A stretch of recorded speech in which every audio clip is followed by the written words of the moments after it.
شركة هاشتاج. وألف مبروك للمطرب أحمد كمال.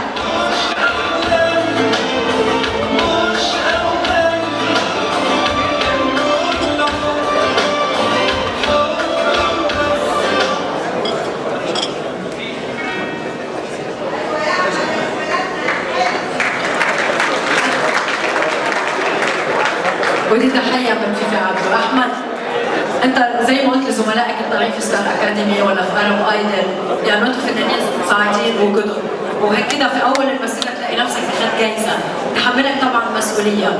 إيه المسؤولية اللي حتحملها وإيه اللي حتعمله في الخطوات اللي جاية؟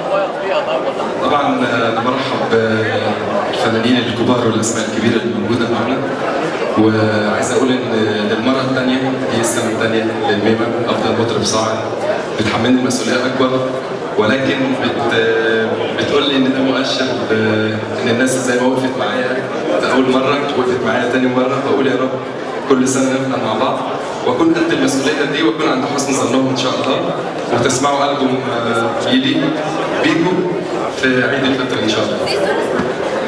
دلوقتي